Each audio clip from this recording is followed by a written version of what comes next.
17. Why did some areas in Africa experience intensive scramble more than others? Explain by giving 6 points. Some areas in Africa experienced a more intensive scramble by European powers than others due to a variety of factors. These include 1. The availability of valuable resources, such as gold, diamonds and other minerals. 2. Strategic location for trade routes. 3. A weaker political power structure that was easier to dominate or manipulate. 4. Proximity to existing colonies which made expansion easier and faster.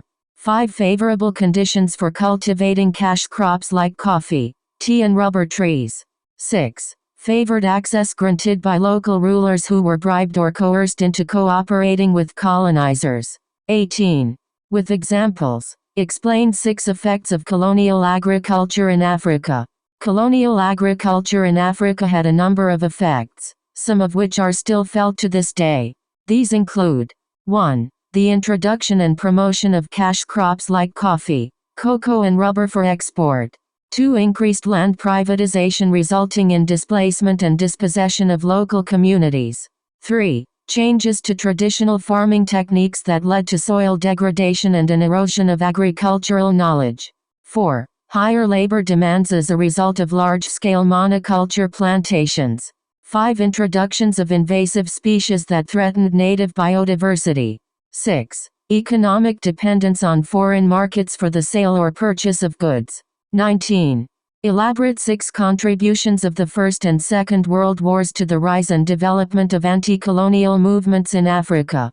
The First and Second World Wars had a number of contributions to the rise and development of anti-colonial movements in Africa. These include 1. An increase in military resistance by African natives against colonial powers. 2. Exposure to new ideas and ideologies among those who served abroad. 3. The emergence of labor unions with strong nationalist leanings. 4. A widening of social networks between African countries as they shared their experiences fighting in Europe, North America or Asia. 5. Greater access to education, which allowed for greater understanding of human rights and international law. 6. Increased funding from sympathetic foreign sources that helped strengthen independence movements. 20. Explain 6 reasons which facilitated the collapse of the First East African Community in 1977. The collapse of the First East African Community in 1977 was facilitated by a number of factors. These include 1. Unequal economic development between member countries. 2. Political differences, such as different foreign policies and views on regional affairs. 3. Poor implementation of trade agreements that led to increased protectionism among members. 4. Lack of enforceable mechanisms to ensure compliance with decisions made by the EG. 5. Growing disagreements over resource allocation and budgeting issues due to lack of central governance structures or uniform taxation laws. 6. Increasing competition from other regional organizations, such as the Southern African Development Community SADC. 21. Mzee Juma is an illiterate man with 89 years of age. He narrates past political events to his grandchild who is 18 years old. Why is such method used by Mzee Juma considered as unreliable source of historical information? Mzee Juma's method of narrating past political events to his grandchild is considered an unreliable source of historical information due to a number of reasons. These include 1. Lack of accurate documentation. 2. Subjectivity and potential biases in the stories being told. 3. Memory distortions or omissions caused by the passage of time. 4. Difficulty in verifying facts due to Mzee Juma's illiteracy. 5. Differences in perspective between different generations. 6. Potential inaccuracies resulting from cultural differences and changes over time. 22. Why would the Germany colonial agents not forget the He resistance? The German colonial agents would not forget the He resistance for a number of reasons. These include 1. The rebellion caused significant economic losses and disruption to their rule. 2. It was one of the few African uprisings that successfully resisted European colonization. 3. The organization and tactics used during the uprising were highly impressive, showcasing remarkable military skill. 4. Its success inspired other indigenous communities to resist similar forms of occupation in Africa. 5. It served as an important reminder that Africans could put up a fight against oppression regardless of its form or severity.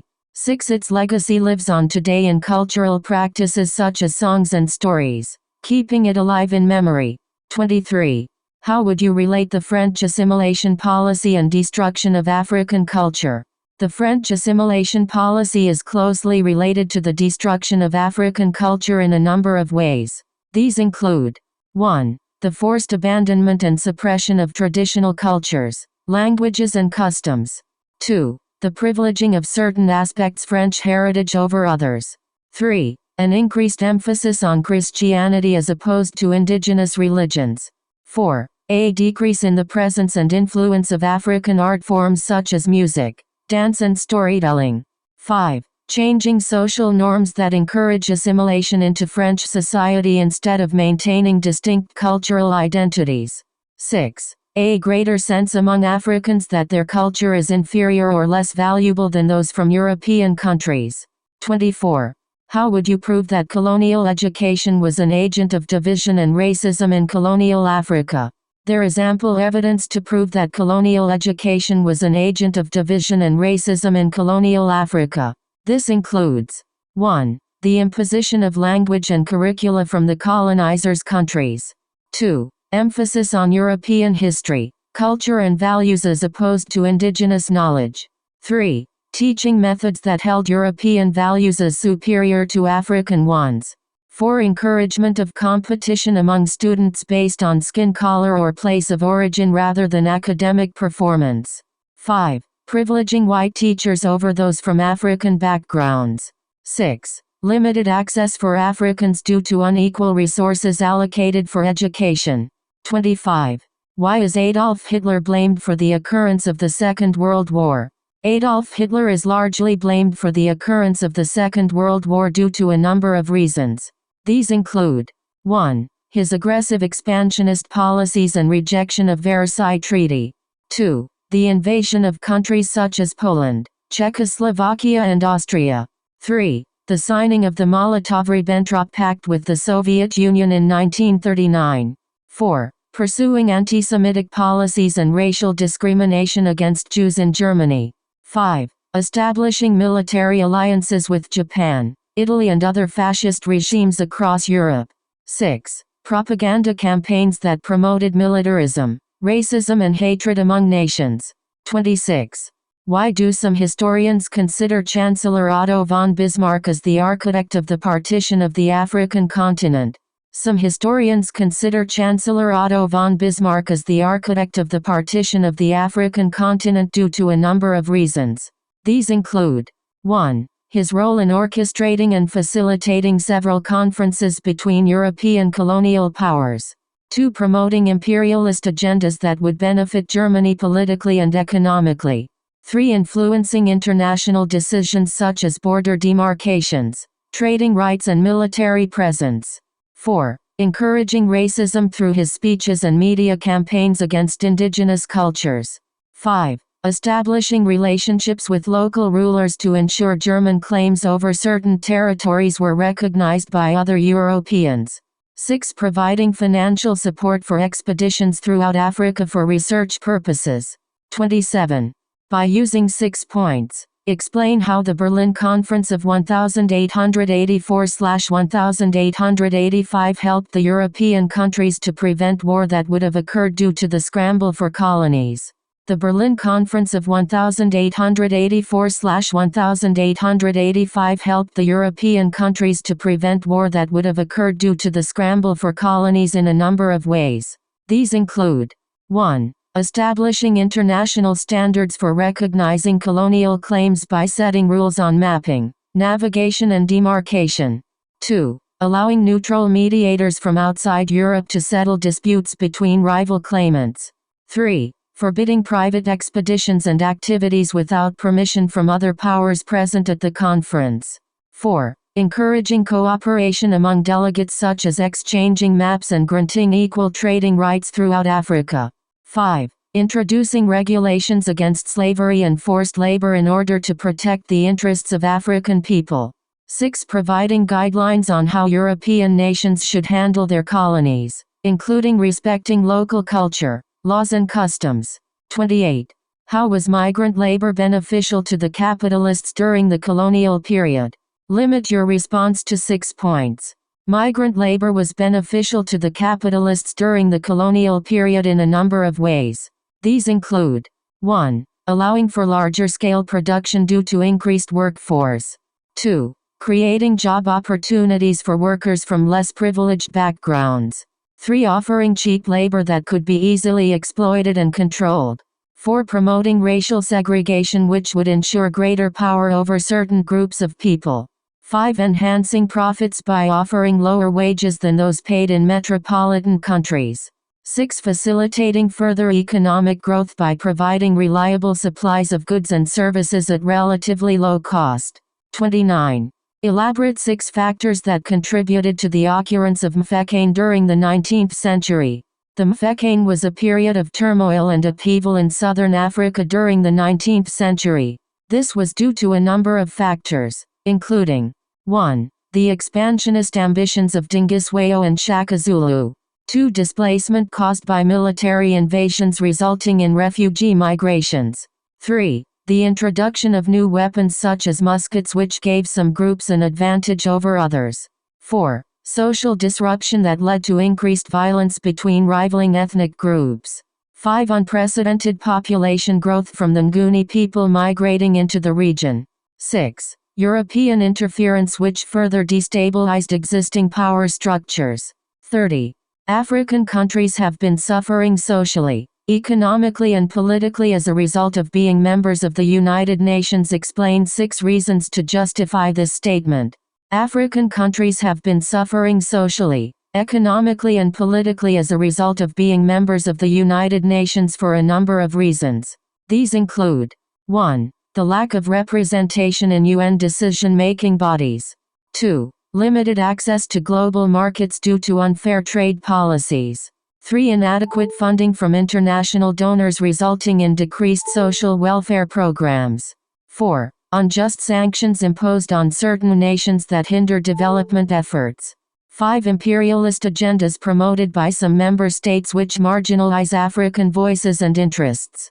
6. The continuous pressure to comply with norms set by powerful countries regardless of their impact on local populations. 31. In 6 points, explain the importance of museums to national development. Museums can play an important role in national development in a number of ways. These include 1. Preserving and displaying cultural artifacts to help build pride and identity. 2. Providing educational opportunities that foster critical thinking and debate about the past. 3. Encouraging tourism which would bring economic benefits to local communities. 4. Offering unique research opportunities that facilitate scholarly study in various fields. 5. Addressing issues of equity by giving recognition to marginalized groups who may not otherwise be represented or heard. 6. Supporting social cohesion by bringing people together around shared stories, traditions, and values. 32. Examine 6 effects of Maji Maji uprising in Tanganyika. The Maji Maji uprising in Tanganyika had a number of effects. These include 1. The initial success of the rebellion, which shook German colonial rule. 2. The widespread destruction and loss of life due to European countermeasures. 3. An increased sense of national identity amongst the African population. 4. A recognition from the international community that imperial domination was not always absolute. 5. Increased anti-colonial sentiments throughout East Africa, leading to further uprisings against British and French rule. 6. Long-term changes to social structures which would help pave the way for future independence movements. 33. ASA's 6 main features of colonial trade and commerce in Africa. Colonial trade and commerce in Africa had a number of features that set it apart from the pre-colonial period. These include 1. The introduction of European commodities, including manufactured goods and foodstuffs. 2. The use of forced labor to produce cash crops for export markets. 3. Growing regional economic disparities as certain regions were favored over others. 4. Structural changes to local economies due to increased dependence on foreign imports. 5. Price manipulation by colonial governments resulting in reduced incomes for African producers. 6. Expansion of banking and credit services that further entrenched power imbalances between Africans and Europeans. 34. East Africa was affected by the coming of Oman rulers in Zanzibar from 1840s. Discuss this statement by giving 6 points. The coming of Oman rulers to Zanzibar in the 1840s had a profound impact on East Africa. These include 1. The consolidation of power by the sultans, who began to exert greater control over trade and commerce. 2. Introduction of new technologies such as steamboats and telegraphs, which improved communication networks throughout East Africa. 3. An influx of foreign capital that prompted economic growth in certain sectors. 4. The introduction of new cultural practices from Arabia, including Islam and Arab dress codes. 5. Growing reliance on imported manufactured goods from Europe that increased colonial influence. 6. Unification of disparate African kingdoms under one central authority, resulting in greater stability. 35. With concrete examples, assess 6 problems facing the current East African community. There are a number of problems facing the current East African community. These include 1. High levels of poverty and inequality due to limited economic opportunities. 2. Limited access to basic services such as healthcare, education, and transportation. 3. Poor infrastructure which hampers regional integration efforts. 4. Political instability and conflict resulting from ethnic tensions or weak governance structures. 5. Environmental degradation caused by unsustainable resource use practices. 6. Growing refugee populations that place strain on local resources. 36. Assess 6 effects of economic interactions among the people of Africa during the pre-colonial period. Economic interactions between African peoples during the pre-colonial period had a number of effects. These include 1. Establishment of trade networks that connected various parts of Africa. 2. Exchange of goods, services, and knowledge which supported innovation and development. 3. Emergence of regional specialization in certain sectors due to comparative advantages. 4. Promotion of cultural exchange among different groups through increased contact. 5. Expansion and diversification of livelihood strategies as people adapted to new markets or resources. 6. Development of political systems that better facilitated economic interaction amongst different communities. 37. Explain 6 significance of studying history. Studying history is important because it allows us to understand our past, which in turn helps us make more informed decisions in the present and future. History can also help foster an appreciation for different cultures and promote empathy, as well as provide a better understanding of international relations. Additionally, studying history can help people recognize patterns in human behavior over time that may still be relevant today. It also teaches lessons about how to avoid repeating mistakes from the past and provides insight on how certain events could have been handled differently. Finally, studying history enables us to gain perspective on current issues by looking at them through the lens of previous generations who faced similar challenges. 38. Assess 6 contributions made by discovery of fire to the development of human being. The discovery of fire has been an extremely important milestone for the development of human beings. Fire provides light and warmth, allowing people to stay out later and inhabit colder climates. It also enabled cooking, which allowed people to consume more diverse types of food that provided them with a better source of nutrition. Fire was used for protection from animals and other humans, as well as providing a new method for creating tools. The ability to start fires quickly allowed early humans to move around more freely, thus leading to further exploration and discoveries. Furthermore, the use of fire created an environment where conversations could occur in a comfortable setting, facilitating greater communication between individuals, which led to increased cultural exchange and social organization. Finally, Organized religious rituals were often performed using fire, which helped form communal bonds amongst members within society. 39. Critically examine 6 effects of the legitimate trade in West Africa. The legitimate trade in West Africa had both positive and negative effects on the region. It stimulated economic growth by providing a market for goods produced in the area, leading to increased revenues and jobs that could help alleviate poverty. At the same time, it allowed people to access new resources they did not have before, such as foreign products or raw materials that could be used to create more valuable items locally. On the other hand, there were also serious drawbacks associated with this kind of trade. For example, local producers often found it difficult to compete with foreign merchants who benefited from economies of scale or better access to technology and capital. This created an unequal playing field which helped perpetuate existing inequalities in society. Additionally, some of these businesses may have been involved in activities such as human trafficking or slavery, thus legitimizing them only served to further entrench those unethical practices within African societies. Finally, long-distance trading networks made possible by legitimate commerce opened up West African countries to exploitative external influences which ultimately undermined their sovereignty over time. 40. Colonial health system was discriminative. Substantiate this statement by giving 6 points. The colonial health system was highly discriminative in many ways.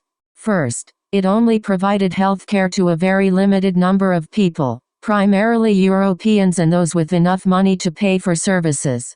Second, those who did receive care were often treated differently depending on their race or social standing, with preferential treatment given to privileged individuals. Third, medical resources were distributed unevenly amongst the colonies, resulting in drastic differences in quality between regions. Fourth, indigenous peoples' traditional forms of healthcare were often dismissed by colonial authorities as primitive or superstitious. This resulted in a lack of access to appropriate treatments that could have been life-saving for many patients. Fifth, discriminatory policies such as segregation further hindered proper medical care being offered to certain populations based solely on their ethnicity or skin color. Finally, some parts of the continent saw the introduction of unethical experiments which exploited vulnerable subjects without informed consent.